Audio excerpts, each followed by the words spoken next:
Silencio. Silencio. Silencio. Silencio. Señoras y señores, el Club Silencio. Silencio. Silencio. Silencio. Silencio. Silencio.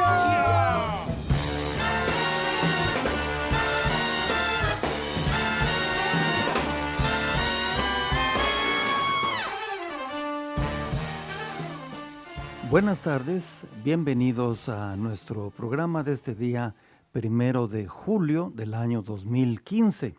Como siempre, nos da un enorme gusto que se encuentre con el equipo de Collective Beat. Y bueno, pues iniciamos nuestro programa. Vamos, como siempre, a saludarlo a usted con muchísimo gusto. Andrea, ¿qué tal? ¿Cómo estás? Muy buenas tardes. Muy buenas tardes. Y también, por supuesto, a Justin. Justin, ¿cómo te va?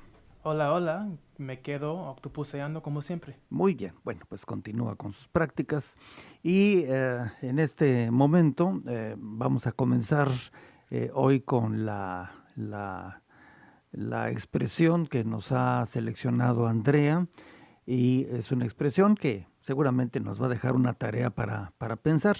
Andrea, ¿cuál es la del día de hoy?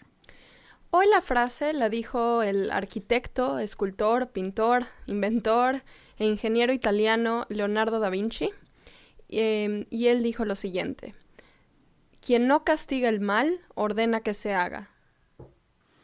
Quien no castiga el mal, ordena que se haga. Parece una expresión que se pudo haber hecho hace un minuto y se pudo haber hecho hace miles de años, pero creo que es muy explicativa de lo que nos está sucediendo en gran parte de los países de nuestro planeta, y bueno, en muchos de los países hispanoamericanos, donde parece que lo que han entendido las autoridades es no castigar, y el resto pues ya lo dijo Andrea.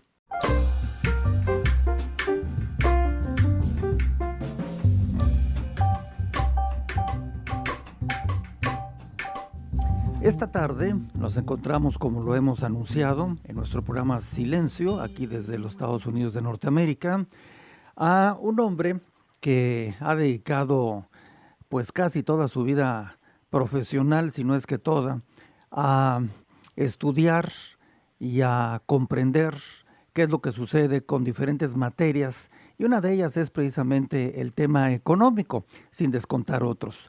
Y por qué en materia económica no se ha podido alcanzar el sueño que en diferentes ideologías se nos ofreció, y en momentos diferentes de la historia de cada uno de los países. Estamos con el doctor Macario Schettino. Él está en la Ciudad de México. Para que tenga usted algunos elementos, el doctor Schettino es ingeniero químico, es maestro en economía, es doctor en administración y candidato a doctor en historia. En el área académica ha sido profesor investigador del Colegio de México, del TEC de Monterrey, también fue director de investigación y doctorados, ha sido miembro del Sistema Nacional de Investigadores y, por supuesto, ha participado y participa en muchos medios de comunicación de los diferentes tipos, tanto electrónicos, digitales, impresos, etcétera, etcétera, y le damos la bienvenida. ¿Cómo está? Buenas tardes, doctor Schettino. Don José, muy buenas tardes, muchas gracias por la oportunidad.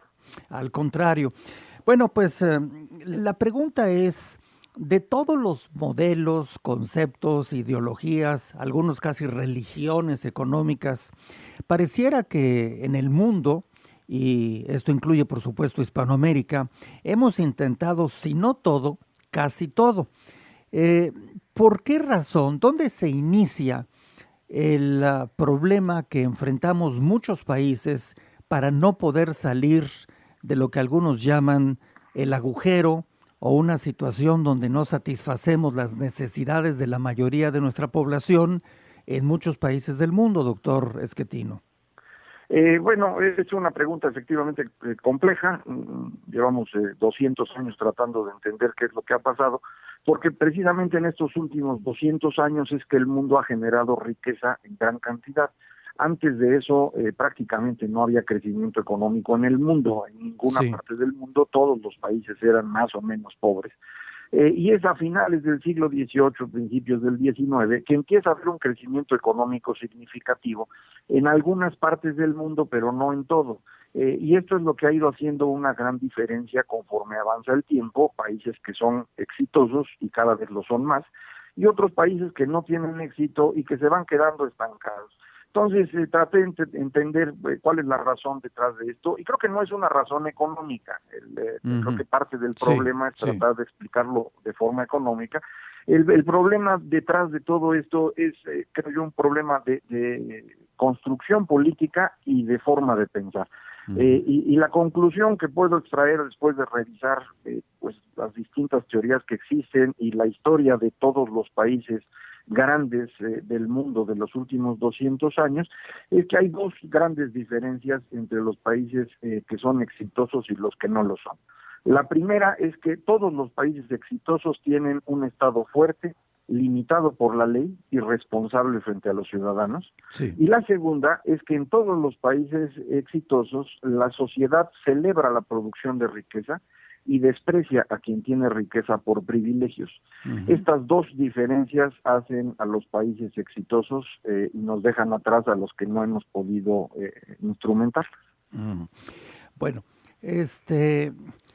me queda muy claro este sentimiento propiamente universal, o más bien dicho mundial, en el sentido de la celebración de la riqueza por la vía de la honestidad y del trabajo, dicho en mis palabras, y aquellos que por otros métodos que son conocidos por usted y por nuestro auditorio, celebran y presumen y enseñan de manera descarada su riqueza. Pero regresando a los diferentes métodos, ¿me podría usted, Macario, mencionar cuáles son 1, 2, 3, quizás 4 de los errores más frecuentes en que hemos caído en el mundo en materia de propuestas económicas, entendiendo por último que usted mencionó que el problema no es meramente económico? Exacto, no es exclusivamente económico, pero efectivamente hay mejores ideas que otras dentro de Sí. las políticas económicas. Una idea que frecuentemente se tiene es que para que unos sean ricos, otros tienen que hacerse pobres, es decir, que la riqueza es un asunto que se transmite, digamos, de unos a otros. Esto dejó de ser cierto hace 200 años. Y lo que tenemos desde entonces es la capacidad de generar riqueza para unos al mismo tiempo que se genera para los otros. Sí. Buenos ejemplos de esto son quienes se dedican a las tecnologías de información y comunicaciones. Todos conocemos distintos nombres de empresas o personas que han adquirido grandes riquezas, pero al mismo tiempo nos enriquecen a los demás, porque nos permiten, por ejemplo, lo que estamos haciendo ahorita, que es tener una entrevista pues a muchos kilómetros de distancia para poder transmitirla a todo el planeta. Estos son grandes avances que nos benefician a todos y que enriquecen a quienes los están desarrollando. Entonces no hay necesariamente para que haya ricos que tener pobres en abundancia. Esta es una primera cosa que no es necesariamente cierta. Otra en la que muchas veces nos confundimos es en la idea de que comerciar con el resto del mundo tiene costos.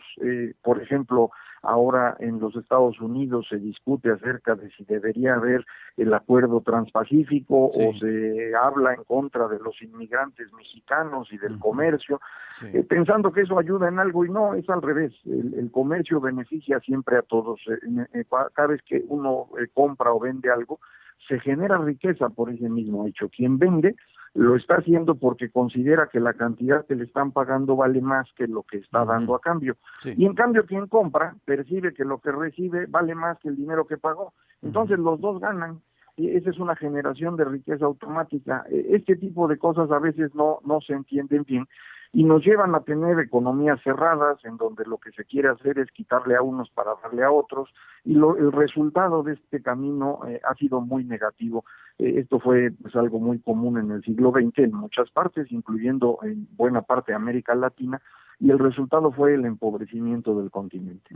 Este concepto, Macario Schettino, de hacer ricos a unos y hacer pobres a la mayoría y cerrar las economías, me imagino que tuvo alguna base de pensamiento, alguna base ideológica, y que de alguna manera lo justificaron al grado que lo pusieron en práctica durante varios años en muchos países. ¿Cuál era la base ideológica para convencer a propiamente todo mundo de la bondad de este modelo?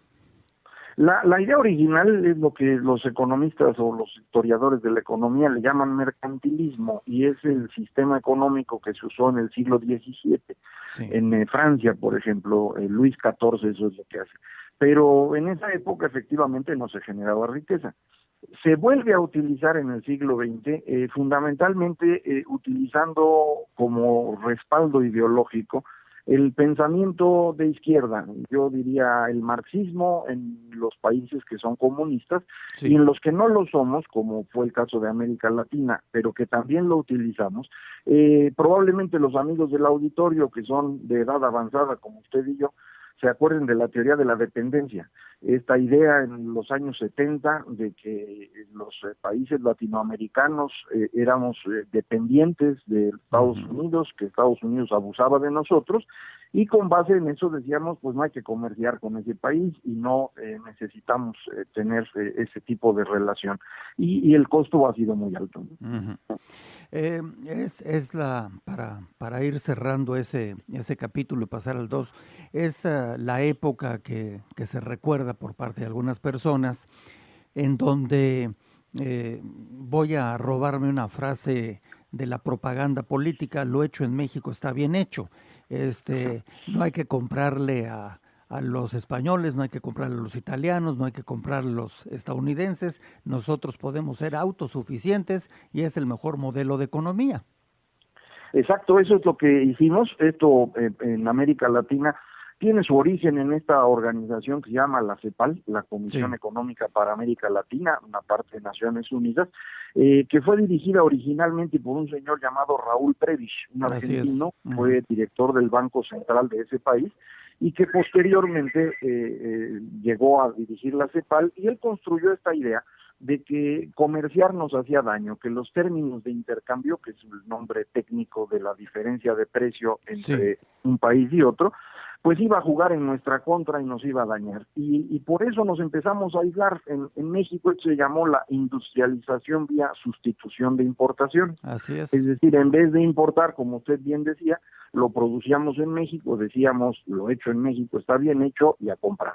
Esto suena bonito, pero no es una buena idea, porque es muy difícil que un país pueda producir todo lo que necesita de una manera eficiente. Y al cerrar las fronteras, lo que uno acaba haciendo es darle a empresas ineficientes una protección frente a la competencia de verdad. Esto lo único que hace es convertirse en un privilegio, efectivamente, enriquecer a empresarios ineficientes a costa del bienestar de todos los consumidores. Ese es el tipo de error al que me refería yo en un inicio. Sí, me imagino, antes ahora sí de pasar al segundo, que esto, entre otras cosas, generaba, porque lo vivimos, generaba el que había poca oferta de cierto tipo de productos o de la mayoría, excepto la nacional. La calidad no era la mejor a nivel del estándar internacional en algún servicio o producto, y también el precio al que se nos vendía, pues estaban totalmente libres de imponernos el precio que quisieran porque no teníamos acceso a comprar más lo que ellos producían en el país que fuera. Exactamente, esto, el caso extremo fue a finales de los años 70. En México, pues no podíamos comprar muchísimas cosas, lo que teníamos enfrente eran productos de muy baja calidad, efectivamente a un muy alto precio. Esto es un daño general para la sociedad, pero se explica su existencia porque esto permite enriquecer a un grupo de personas que coincidentemente o eran políticos o eran amigos de los políticos. Sí. Todas las grandes fortunas de México en el siglo XX se construyeron así, todos son amigos de políticos o son políticos. Y ese es el tipo de riqueza que no ayuda a crecer, esa es la riqueza generada por privilegios. Así es, y de la cual se habla todos los días en muchos países Exacto. Bueno, en general del mundo, ¿verdad? Hay diferentes colores y sabores. Ahora, ¿cuál es el segundo, doctor Schettino, cuál es el segundo elemento?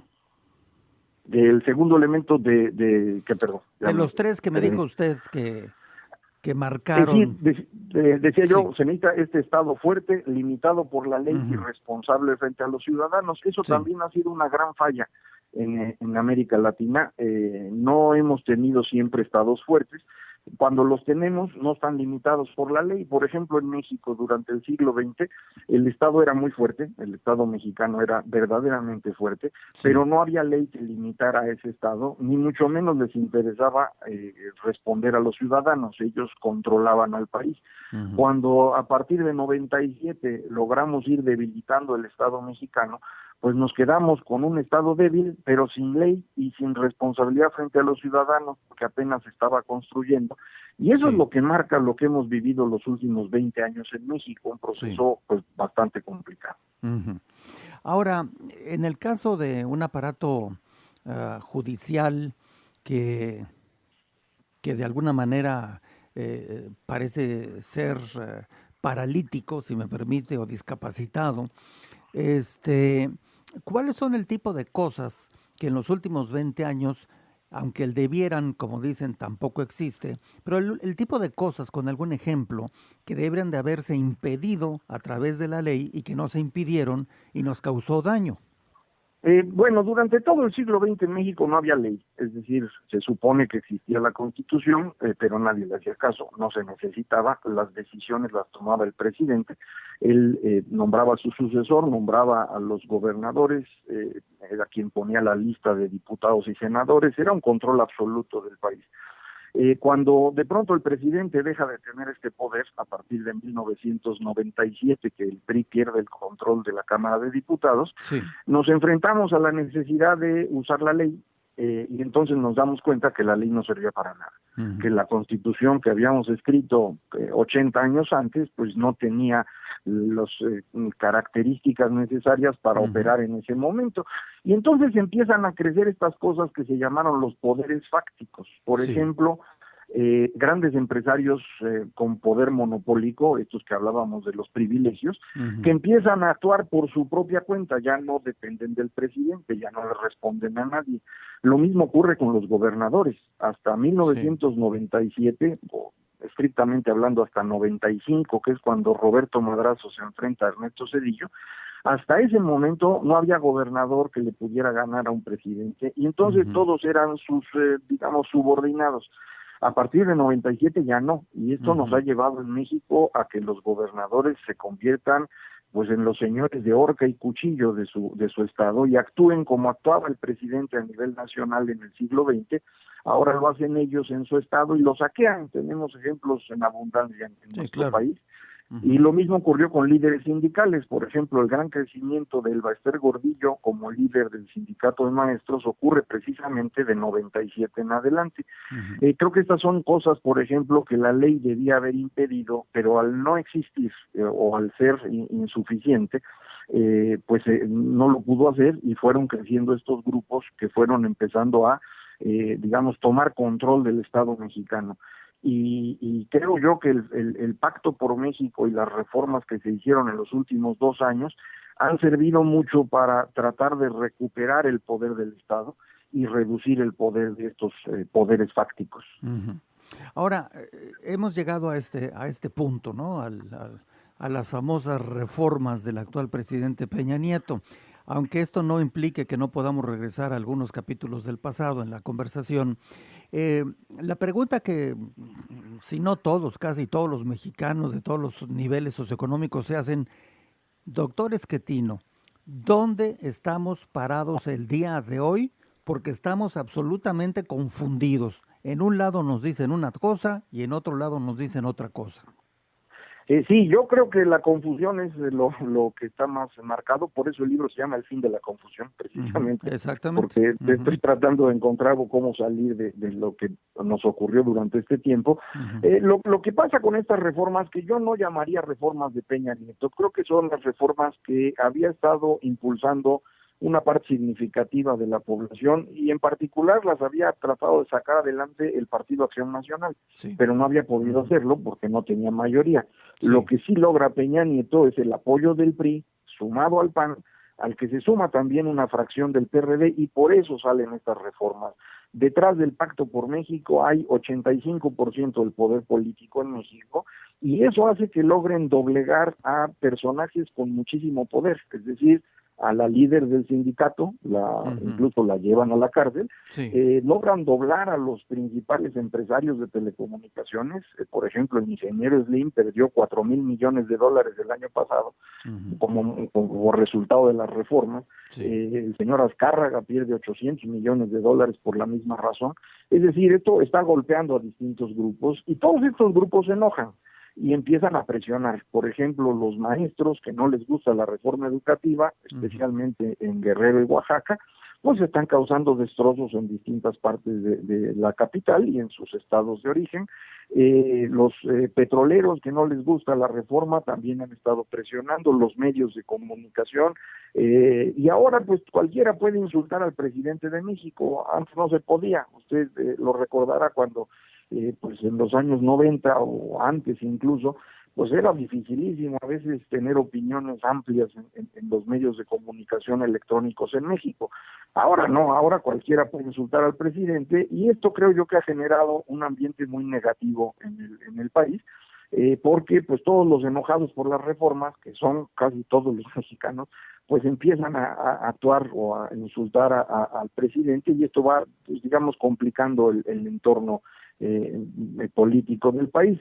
Esto no quiere decir que el señor Peña Nieto haga las cosas bien, ni mucho menos.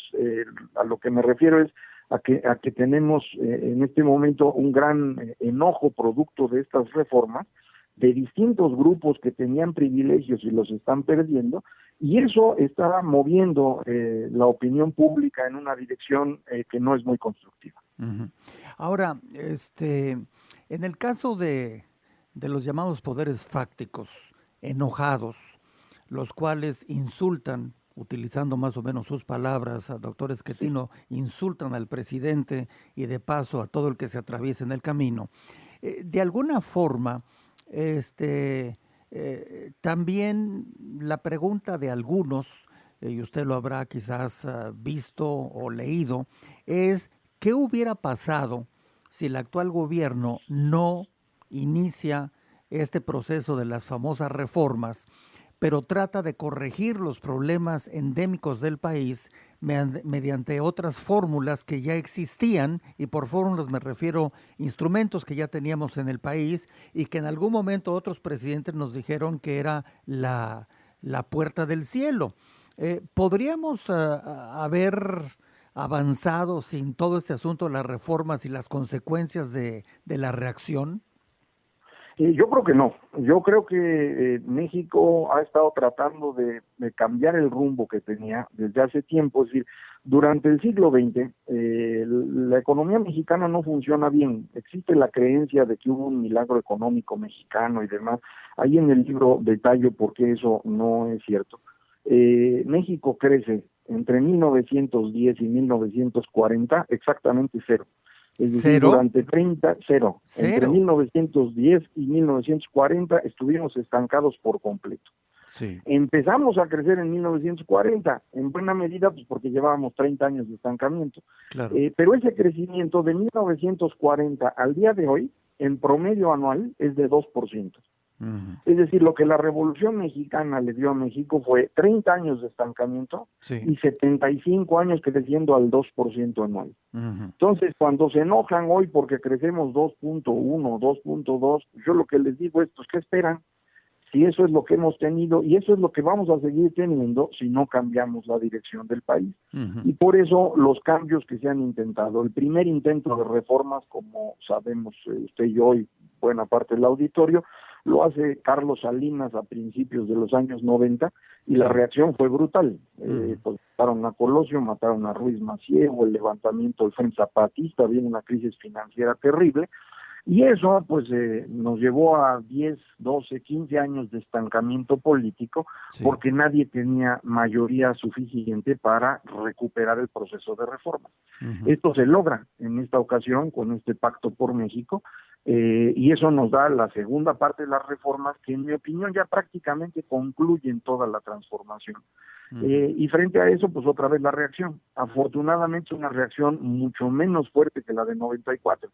Pero sigue siendo una reacción violenta de distintos grupos por distintas cosas, y a eso, bueno, pues hay que sumarle que desde hace algunos años en México el crimen organizado ha sido un problema serio. Ese es otro de los grupos que creció cuando el Estado mexicano dejó de ser fuerte en los años 90. Sí.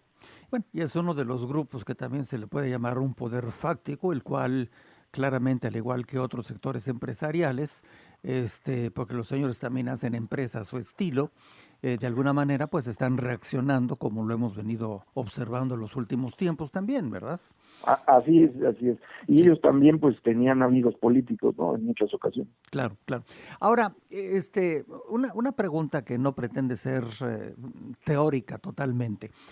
Vamos a pensar, doctor Schettino, que en función de lo que usted comenta, se hicieron estas reformas y vamos a pensar que los llamados poderes fácticos, y aquí viene un poquito, si quiere usted, la parte novelesca de la pregunta, los poderes fácticos de alguna forma se les convence de que a ningún lado vamos a ir, ni ellos ni el resto de los mexicanos, si continúan haciendo lo que usted ya explicó hace un momento. Esa estructura que se tiene ahora, ¿siente usted que está suficientemente bien hecha, más la capacitación y la calidad de mexicanos que tenemos para el trabajo, para el estudio, etcétera? Los diferentes herramientales que requiere la nación, los capitales, para poder realmente decir, estamos en X modelo, que a ver si usted le puede poner algún nombre, no es que no sepa, sino a ver si algún nombre se puede adaptar a esto, y que nos dé una posibilidad de crecer a números que me gustaría también que usted nos dijera, cuáles son los números que México necesita para realmente despegar como un cohete y no caerse a los 2 minutos otra vez. Para poder salir de la trampa del ingreso medio, que es donde está México no es un país pobre, es un país de ingreso medio. Para salir de esta trampa, el único camino es el que comentaba yo al inicio, construir el Estado fuerte, limitado por la ley y responsable frente a los ciudadanos, y tener una sociedad que celebre la producción de riqueza y no a los privilegios. Ahí es donde hemos fallado en América Latina y por eso ninguno de nuestros países se ha convertido en un país rico. Sí. El caso más cercano probablemente sería Chile, un país pequeño que sí ha logrado construir un Estado limitado por la ley, en donde su población pues es un poquito más liberal que en el resto del continente, tienen más intención de celebrar la producción de riqueza y respetan menos los privilegios. Pero toda América Latina es un continente hecho para los privilegios, por eso nos independizamos de España. Si la razón por la cual América Latina empieza a separarse de España a inicios del siglo XIX, no es porque nosotros fuéramos liberales, exactamente por lo contrario. Es decir, lo que no queríamos en América Latina es que las ideas liberales que estaban creciendo en Europa fueran a venirse para acá y le quitaran el poder a los que eran poderosos, la iglesia, los comerciantes, la burocracia, el ejército, que van a instalarse en los distintos países y van a vivir de la población durante el resto del siglo XIX. Sí. Eso hace una gran diferencia de América Latina contra Asia y África. Cuando el capitalismo empieza a ser exitoso en el centro del mundo, es decir, en Europa y los países que salieron de ahí, ellos empiezan a comprar muchas cosas que necesitan para producir. Le compran en Asia a gobiernos más o menos estables que estaban ahí instalados, y eso les permite a los países asiáticos ir creciendo poco, pero sin, volverse muy desiguales. En África no compran, sino que invaden África, la colonizan y saquean África, y por eso es hoy un continente muy pobre. Sí. En América Latina, lo que hacen es comprarle a quien gobierna en América Latina, que son estas élites que habían separado a América Latina de España, y ahí es donde América Latina se convierte en el continente más desigual del mundo. Es decir, América Latina no es desigual por la colonia, es desigual por la independencia. Ahí es donde nos volvimos el continente más desigual del mundo, que seguimos siendo el día de hoy. No hay nadie más desigual que América Latina. Brasil, Chile, México incluso es menos desigual que estos dos países que acabo de mencionar. Entonces, esa es la parte que nos ha faltado para poder convertirnos en un país exitoso o en un continente exitoso. Y entonces, para que México pudiera moverse en esa dirección, lo que necesitamos es ir avanzando en este proceso de que la gente se dé cuenta que el único camino para que este país funcione es que celebremos la producción de riqueza y que todos aquellos que son ricos por privilegios los despreciemos en serio.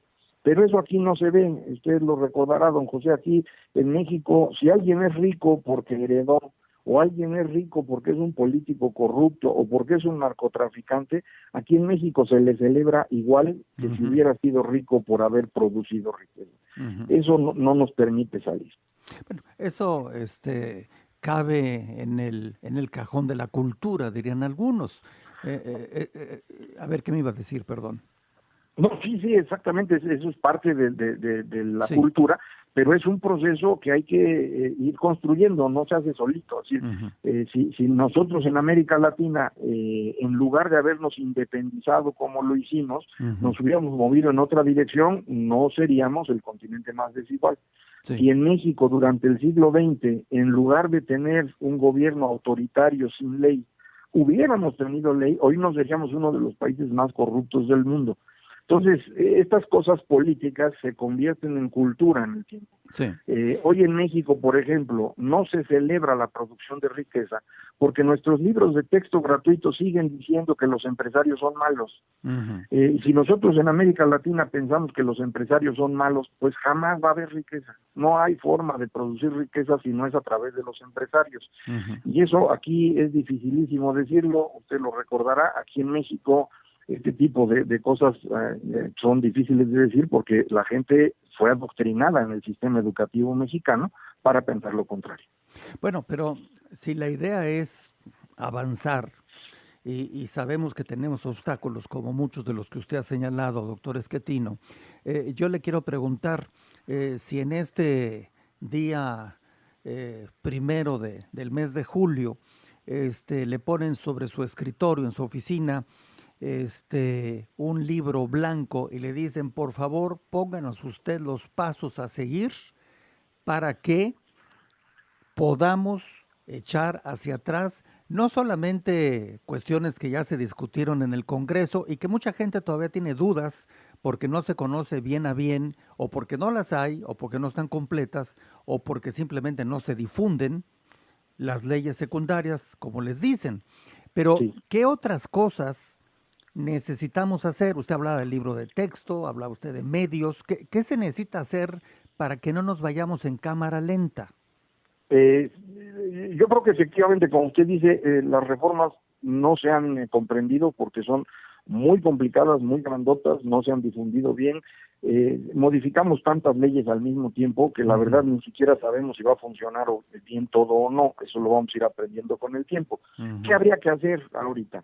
Yo creo que el paso más importante en México en este momento es que tengamos aplicación de la ley en todo nivel. Para esto, el sistema anticorrupción que se acaba de aprobar hace unas semanas es algo verdaderamente excepcional, es un gran cambio. Este sistema anticorrupción no es el que quería hacer Peña Nieto ni el PRI. Este sistema anticorrupción tuvieron que tomar las opiniones de la sociedad civil para escribirlo. De hecho, prácticamente hablando, lo escribieron organizaciones de la sociedad civil y así lo aprobó el Congreso, porque el señor Peña Nieto tiene encima una sombra de corrupción inmensa y tenía que quitársela de encima, y creo que este es el camino que eligió y eso es en beneficio de todos. Si se quita o no la sombra de corrupción ya es problema de él, pero creo que para los mexicanos este sistema anticorrupción va a ser utilísimo, porque nos permite empezar a controlar a los gobernadores, por ejemplo, nos permite empezar a tener leyes que se apliquen a todos los niveles y no nada más a los que no son poderosos. Entonces, este es un gran avance, este es un primer paso que hay que ir presionando para que sea lo más rápido posible. Una segunda cosa importantísima para que México sea exitoso es que pasemos de la reforma laboral en educación, que es lo que tenemos hasta hoy, Sí. a la reforma educativa de verdad, es decir, a cambiar los programas de estudio para que entonces realmente sirva la educación. En México hemos logrado que los jóvenes y los niños estén mucho más tiempo en la escuela, pero no sabemos si eso es bueno o malo, porque en la escuela no aprenden. Ahora necesitamos que aprendan y esto exige un cambio por completo de los programas de estudio. Le doy un ejemplo. 25% del tiempo de los niños y jóvenes mexicanos se dedica a estudiar ciencias sociales. Sí. Eso no lo hace ningún país civilizado. El país más cercano a nosotros de los importantes, Suecia, destina 13% del tiempo de los niños a esta materia. Nosotros necesitamos reducir el tiempo de ciencias sociales. Es tan grande en México porque se usaba precisamente para adoctrinar. Hay que quitar eso, hay que darles más tiempo de matemáticas, de idiomas, de ciencias, para que realmente los mexicanos tengan condiciones de competir. Entonces, son el tipo de medidas que se pueden hacer. Le comentaba, fortalecer el Estado de Derecho, y este segundo tema que es cambiar de raíz la forma como estamos educando a los niños. Sí, pero doctor Schettino, existe en la opinión pública, me imagino que usted lo percibe por lógica, existe en la opinión pública la percepción de que las famosas reformas estructurales de las cuales hablamos hace unos minutos son las llaves que traen precisamente la apertura de estas diferentes puertas. Como usted señala correctamente, necesitamos modificar los contenidos educativos, es un ejemplo. Necesitamos modificar todo un sistema de leyes y todo lo que se deriva de ello. Pero la pregunta que nos hacemos, incluyendo el sistema anticorrupción, que muchas personas opinan porque saben o porque no saben, cualesquiera de las dos, opinan que no puede nacer bajo lo que ellos entienden como un proyecto del presidente o de su gobierno. Por lo menos así se entiende lo que usted dice de la sociedad civil. Pues muy pocas personas lo pueden entender así o lo dicen así. O sea, hay un problema serio o de contenidos o de forma de informar los contenidos. Yo creo que son las dos cosas. Lo que tenemos en México es un problema de fondo del Estado que se llama legitimidad. Durante todo el siglo XX la legitimidad del Estado mexicano la dio la Revolución Mexicana. Eran los gobiernos emanados de la Revolución y por eso tenían derecho a gobernar.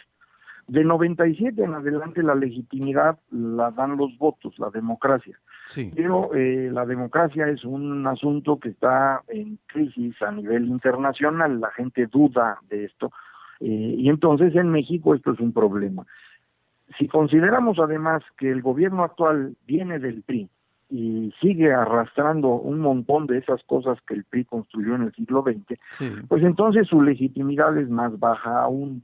Y si le sumamos finalmente a esto lo que ha estado ocurriendo a partir de septiembre del 2013 en adelante, que fue, o de 2014, perdón, que fue el caso de los jóvenes que fueron asesinados en Iguala. Ayotzinapa, sí. Sí, los estudiantes de Ayotzinapa que fueron muertos en Iguala, la Casa Blanca que apareció del presidente y las casas de los miembros del gabinete. Es decir, no hay una fuerza interna del gobierno para transmitir información porque no es creíble. Si además le sumamos que lo están explicando mal, que los contenidos de sus explicaciones son muy limitados porque incluso ellos mismos no están entendiendo lo que hicieron. Creo que eso es parte de esta confusión que angustia mucho a los mexicanos, pero yo insistiría, el proceso de las reformas es valioso porque no era de Peña Nieto. Es un proceso que venía avanzando durante 15 años y que no podía salir porque no había los votos en el Congreso. Lo que Peña hizo fue juntar esos votos, pero los proyectos no son de él.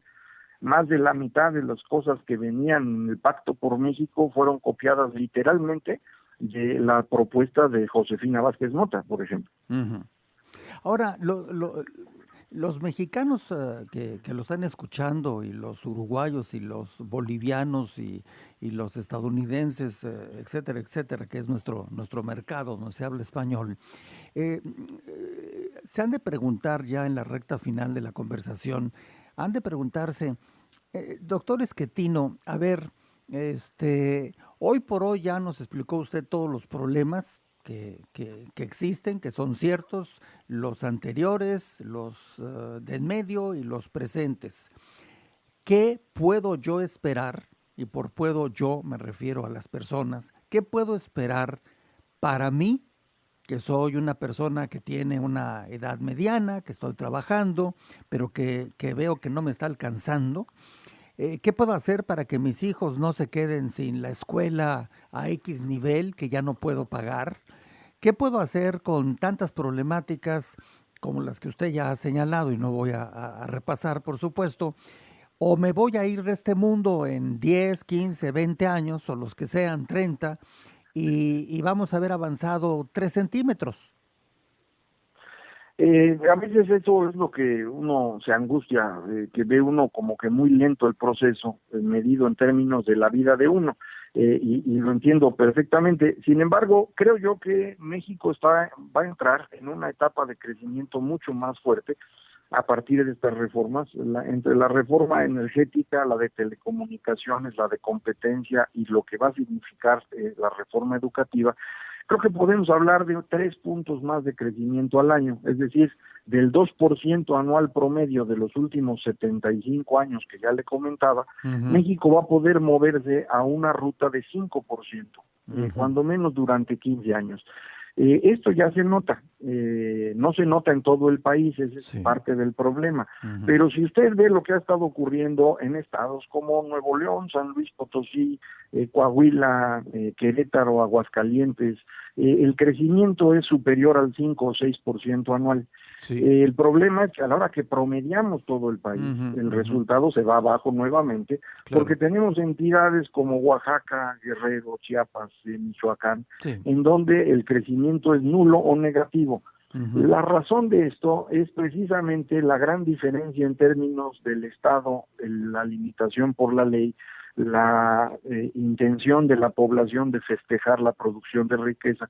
Lo que tenemos en estos estados del sur, de Michoacán hasta Chiapas, es un sistema político y económico propiamente del siglo XVIII. Es decir, ahí seguimos teniendo caciques, seguimos teniendo control absoluto de poblaciones, la gente sigue sembrando como sembraba en los tiempos de los precolombinos, y la producción que tiene pues no le alcanza para comer. Entonces, yo creo que ya estamos viendo esto, y creo que pues si alguien en México se pregunta qué hacer para poder cosechar más rápidamente los frutos de las reformas, yo le diría, muévase al norte de Ciudad Satélite. Ese es el primer paso. No tienen que irse a Estados Unidos, pero sí tienen que pasar de Ciudad Satélite para arriba. Ya, para los que no se acuerdan cómo está el mapa, eso incluye todo Yucatán. Toda la península de Yucatán prácticamente está al norte de la Ciudad de México. Es de la Ciudad de México al sur de donde tenemos los problemas. Y eso requiere una atención política más que económica. Como usted bien sabe, le han metido dinero a estos estados en cantidades inmensas, astronómicas, y todo ese dinero acaba en manos de rateros, que son o gobernadores o funcionarios o empresarios. Entonces no nos sirve, necesitamos cambiar la forma como se gobierna. Yo lo he planteado aquí, y luego se enojan conmigo, pero yo lo planteo como que tenemos que invadir a esos estados. Es decir, el Estado mexicano debe sobreponerse a los poderes locales de estos lugares para obligarlos a moverse a la modernidad. Y eso es difícil porque en el cuento del indigenismo mexicano, pues esos son nuestros adornos, ¿no? Pues hay que ir a Oaxaca para ver a los indígenas de por allá, o a Guerrero, o a Chiapas. Bueno, lo que estamos haciendo es matarlos de hambre por esta cuestión ideológica del indigenismo, que es una absoluta tontería. Entonces, eso es lo que yo digo, pero ya viste que eso no les gusta oírlo. Pues sí, sabemos que esto de hablar o de escribir muchas veces crea enemistades. Recta final, doctor Schettino. Cuando se habla, y usted de alguna manera lo ha colocado varias veces en su conversación, se necesita la presencia de un gobierno fuerte. No estoy con esto queriendo decir yo por mi parte, y supongo que usted tampoco, de un gobierno autoritario, sino fuerte, Claro que no. respetable, que no tenga que estar pidiendo favores, sino con solamente decir párate, te paras y punto, ¿verdad? Exacto. Pero luego sucede, no sé si usted coincida, Macario, pero luego sucede que quienes tienen que hacer eso dentro de lo que es gobierno, como que les da temor o les da temor. Sienten que si llegan a esos niveles van a caer sus números de popularidad, los van a ver como a Gustavo Díaz Ordaz, los van a tildar de autoritarios y no sé cuántas cosas más, y entonces prefieren irse por la tangente. Y por el otro lado, resulta que también hay un temor de la sociedad, yo no sé de cuántos, pero hay un temor por ahí flotante, que dicen algunos estudiosos que al mexicano no le gustan las cosas violentas. Yo no voy a certificarlo ni no certificarlo, pero eso andan diciendo hace muchos años. ¿Qué respuesta tiene? Efectivamente, quienes están en el poder les da miedo usar la fuerza por el problema de legitimidad al que yo me refería. Cuando la legitimidad de la revolución empieza a ponerse en duda cuando la matanza de Tlatelolco, el Estado ya no tiene la fuerza de imponerse a los distintos grupos y empieza a crecer el conflicto entre estos grupos que nos lleva a la situación actual donde tenemos una cantidad muy importante de muertos al año por conflictos entre distintos grupos. La única forma de resolver esto es con un Estado fuerte.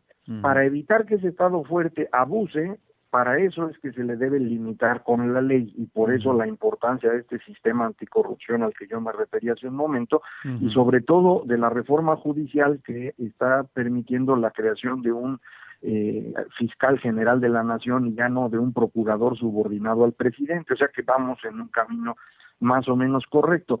Creo que ya estamos en el proceso de construcción de la legitimidad democrática y yo creo que vamos a poder empezar a usar la fuerza en contra de los grupos que quieren dañar al Estado mexicano. Por ejemplo, detrás de los maestros de Oaxaca y Guerrero, hay un grupo que quiere dañar al Estado mexicano, que es un grupo subversivo, el EPR. Este grupo ha participado en la organización de estos maestros y es el que va administrando el conflicto para tratar de hacerlo inmanejable. Los que no lo recuerden es lo que pasó en 2006 con la APO en Oaxaca. A esos grupos la única solución es ponerles la fuerza enfrente. Es un proceso en el cual tenemos que ir construyendo esta nueva legitimidad del Estado para poderlo aplicar. Yo no sé si a los mexicanos no les gusta la violencia, la revolución como que sí les gustó y mataron un montón. Lo que creo que no les gusta mucho a los mexicanos es el conflicto, no nos gusta enfrentar el conflicto directamente, nos preferimos darle la vuelta y eso es lo que a veces nos complica las decisiones. No sé eso si va a cambiar en el futuro próximo, no tengo idea. Bueno, material, como siempre, hay mucho. ¿Me puede usted repetir usted mismo el nombre de su nuevo libro?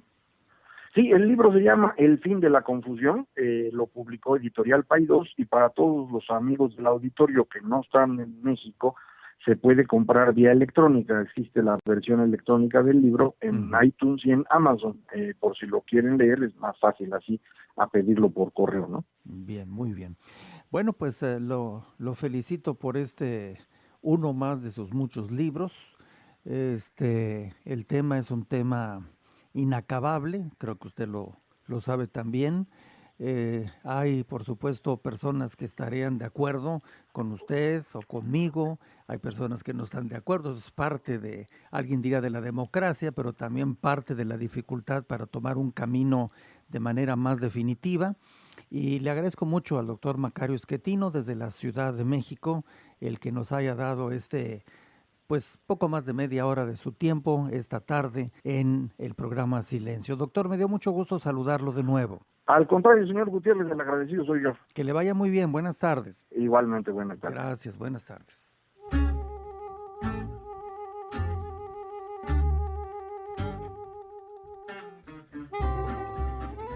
Yo creo que el doctor Schettino, como en algunas de las preguntas que le expresé, el doctor Schettino, desde el punto de vista de la historia, que es una de sus materias, pues nos puntualiza algunos de los espacios en los cuales no supimos hacerla.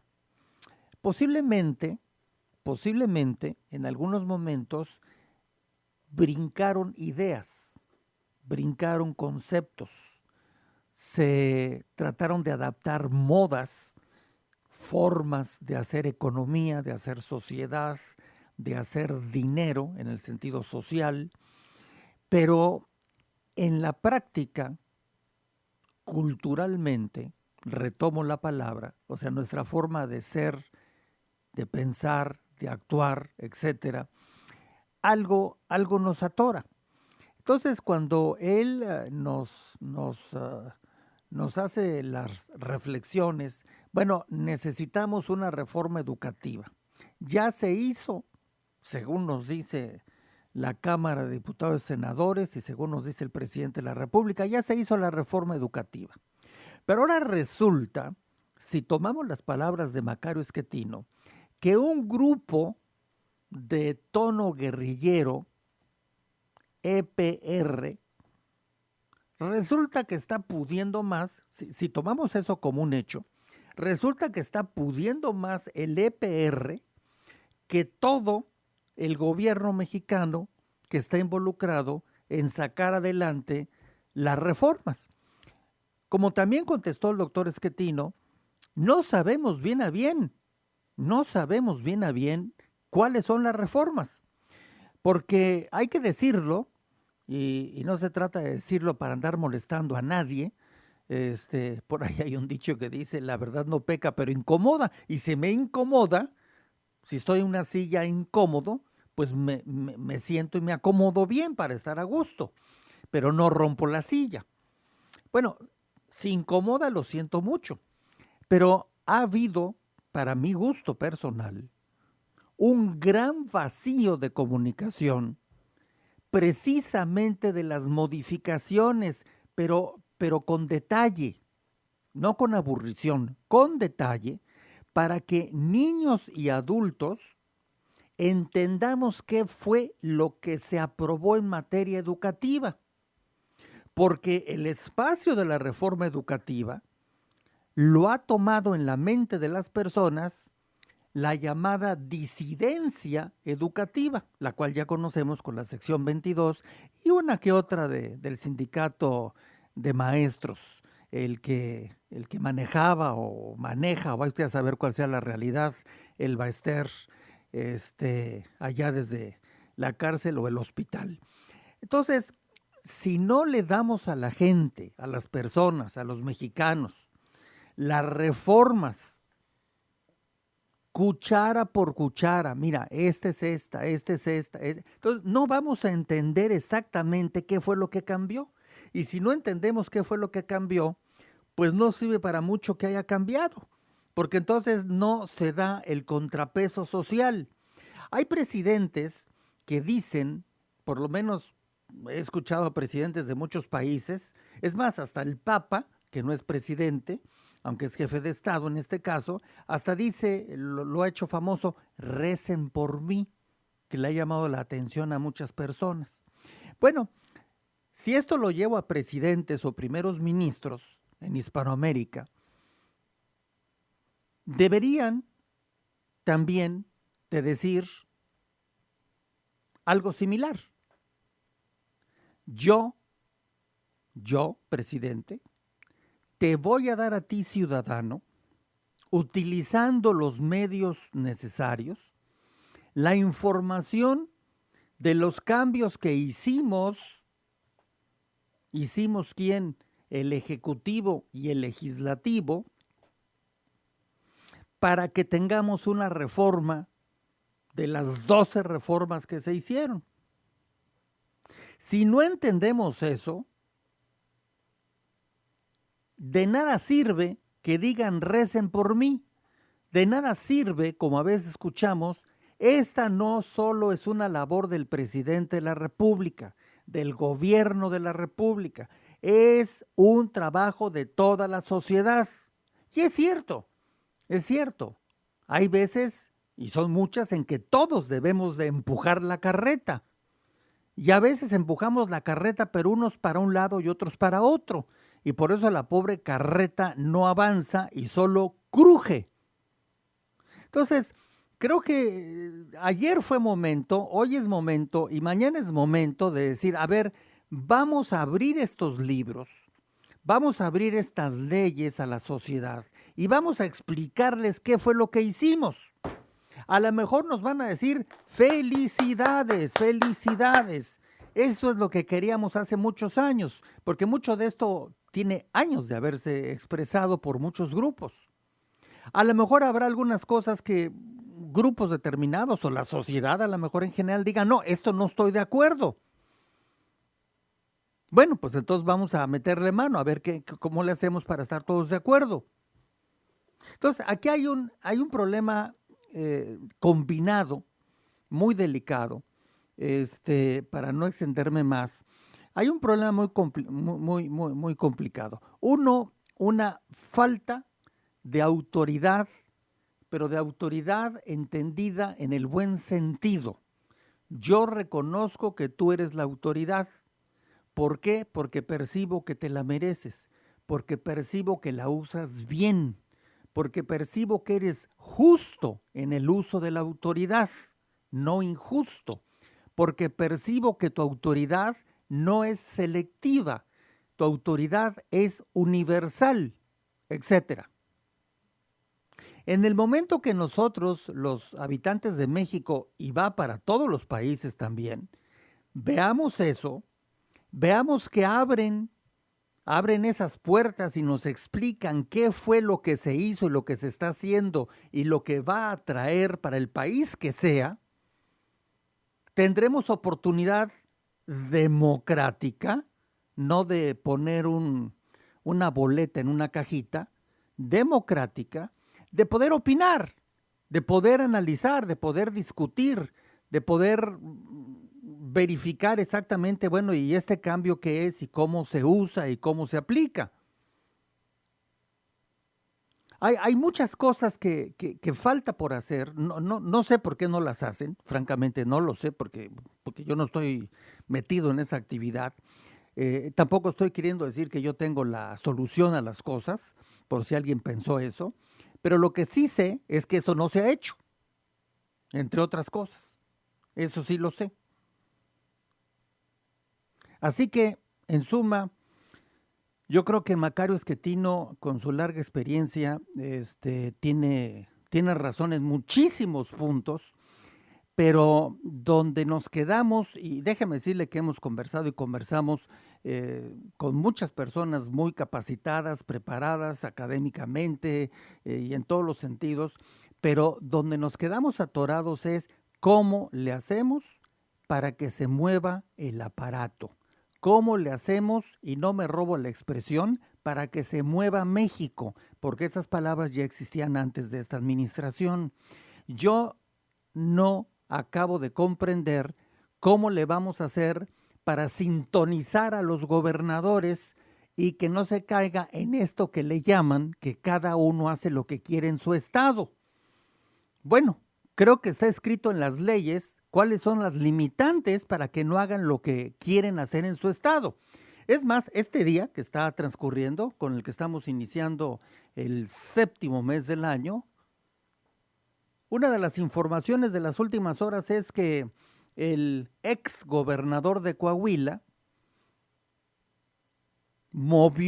sacó a través de gente del empresariado y algunos colegas cuando fue gobernador, sacó dinero en cantidades de, se dice, pero no cuántos, de cientos de millones de dólares. ¿Cuántos? No sé, porque no se dice.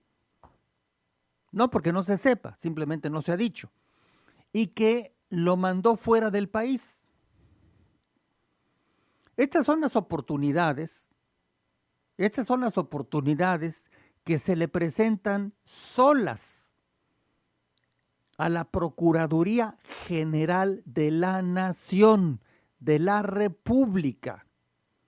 la cual tiene que vigilar desde arriba la actuación de todos los que conforman los diferentes estados o departamentos que conforman el país y no verlos como si fuera la Unión Europea, que en esos casos ya ve usted que ni siquiera así se ven. Ahí está el caso de Grecia, que le están queriendo dictar ciertas reglas, le han dictado algunas y Grecia se resiste y no se resiste, pero bueno, no me voy a meter ahorita con eso. El hecho es que necesitamos cambios de una mano sólida, nunca dije autoritaria, sólida, para que las cosas puedan funcionar, pero ya. Las palabras no son suficientes, ya rebasaron el recipiente y se han desbordado y no tienen ya sentido, no suenan, no cae en nuestro cerebro lo que se nos dice, porque ya se nos inundó de palabras.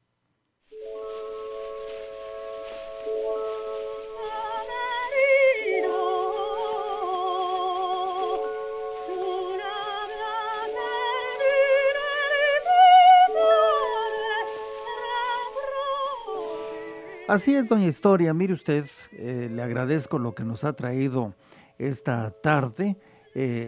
Lo primero es algo que ha sucedido en la ciudad de París en el año de 1751. En aquel día se publica por primera ocasión la enciclopedia o diccionario razonado de las ciencias, las artes y los oficios. Una labor verdaderamente gigantesca para aquellos tiempos, para los elementos con que lo tenían que hacer. No es como en nuestros tiempos y bueno, pues merecen un gran reconocimiento por haber lanzado una fecha como hoy la enciclopedia que le acabo de señalar en 1751. Luego, doña Historia nos lleva a 1861.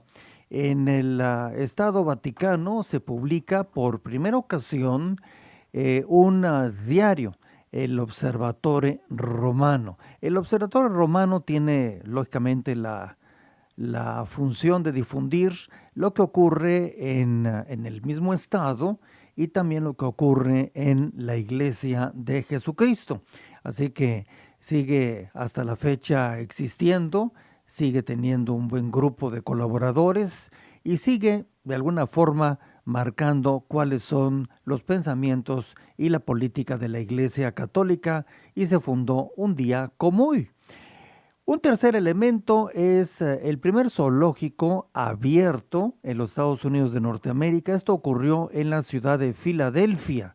En Filadelfia hay otras partes del mundo donde esto sucedió con anterioridad, pero en esta nación fue precisamente en esta fecha, en la ciudad de Filadelfia, que las personas pudieron ingresar para estar observando, por supuesto protegidos por rejas de aquellos tiempos, los animales que ahí se encontraban. Así que gracias, doña Historia, por su aportación de este día.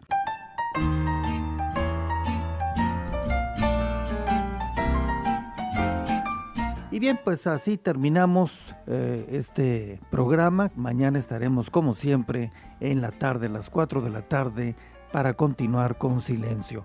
Vamos a despedirnos de Andrea. Andrea, buenas tardes. Buenas tardes. Y nos despedimos, como siempre, de Justin. Adiós, adiós. Bueno, pues ya todos despedidos.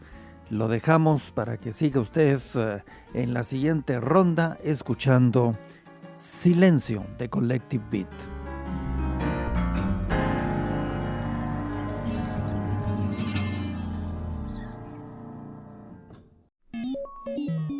Síguenos en Twitter y en Instagram como Latido Colectivo, regálanos un me gusta en Facebook y utiliza nuestro hashtag OigaJGB.